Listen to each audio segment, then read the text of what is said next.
Back to TTS Daily, I'm Yi right here. For today, all 5 stories are gonna be here in Singapore, okay? First off, this one is it's kind of a perplexing one. This happened on March 14, Friday, 2025 at Kim Yen Road at 4:20 PM when a 28-year-old woman was allegedly punched in the left arm by a man while walking home. Just take a look at the picture of her arm first, okay? This woman stepped aside to let the man who seemed to be running for a bus pass, but instead she felt a sudden sharp pain and realized she was hit and her arm swelled instantly. Once again, look at the picture. This is a serious swelling, this serious bruising right here. She believes it was intentional and not accidental, and the man fled after striking at her. So she chased after the man and confronted him, but he denied any wrongdoing. Instead, he told her she was the one that punched him instead. But then, I don't see any visible, swelling or bruising on him. And he showed no remorse, so she photographed the man and filed a police report. And she shared her experience on social media, and including of this very famous photo of her severely bruised arm right now. A few days later, on March 17, she updated her social media to reveal that netizens claim this man has a history of attacking women, including spitting on them and throwing trash from his unit. The poor lady can only question how long it would take for someone to be seriously hurt and press police for further action. Once again, take a look at this. How could a man be running for a bus and also be striking a woman at the arm? A running punch? And what was the motive of this? This is perplexing and unsettling. And here in Singapore, Q10, the famous online market platform, is undergoing liquidation, okay? So in total, creditors have submitted claims totaling over $198 million Singapore dollars, but so far only 34,000 plus Singapore dollars have been recovered from their 11 DBS bank accounts from rental deposits and office furniture IT equipment sales.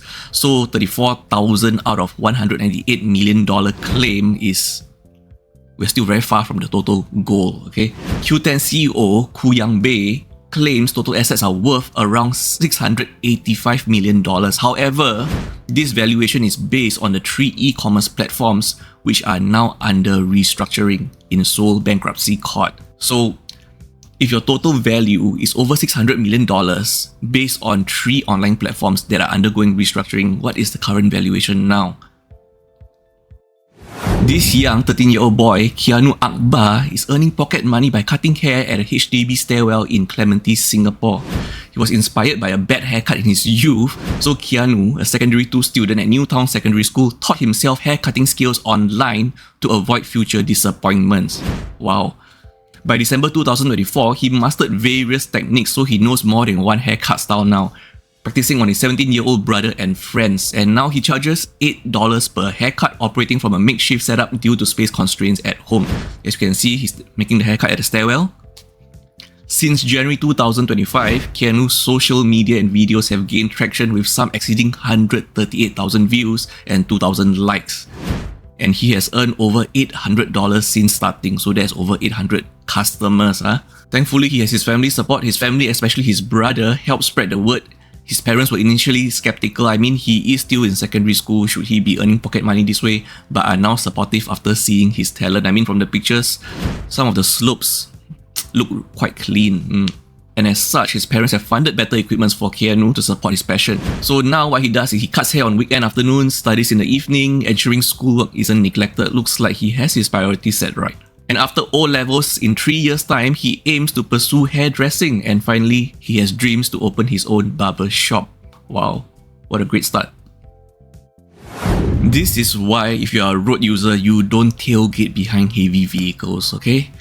A prefabricated concrete structure, look at this, intended for public housing flats, fell onto the leftmost lane of a road in Tuas, Singapore. The incident occurred at Tuas South Avenue 9 and was reported to the police around 7:40 AM on March 19, 2025. The concrete block with visible window grills landed near a trailer truck carrying similar structures, okay? Thankfully, no injuries were reported, but we've covered the story before last year where a rider was behind a heavy vehicle and one of the load actually came loose and instantly struck and unalived the motorist behind the heavy vehicle. That is why road users stay safe, a safe distance away from the back, from the front, the side of any heavy vehicles with any heavy load. And heavy vehicles should secure their load properly. And this incident happened on 19 March 2025. Wait till you see the next story.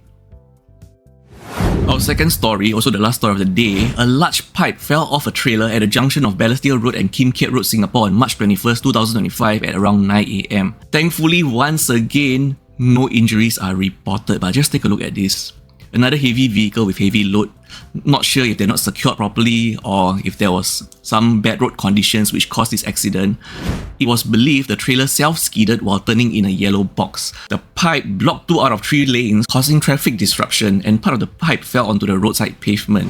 The giant red and black pipe has the word Asia printed on it. Police and SCDF were alerted and no injuries were reported, thankfully.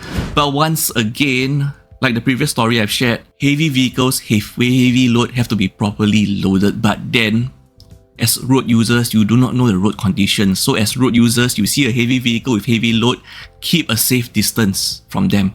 Sides, back, front. Sometimes on the road, I see cars tailgating heavy vehicles with heavy load. I'm just like, don't do that, sir. That's a really bad idea, okay? Please share this post, forward this post, the previous post, share with your friends who are road users, spread awareness, help everyone, stay safe. Thank you. Have a nice day.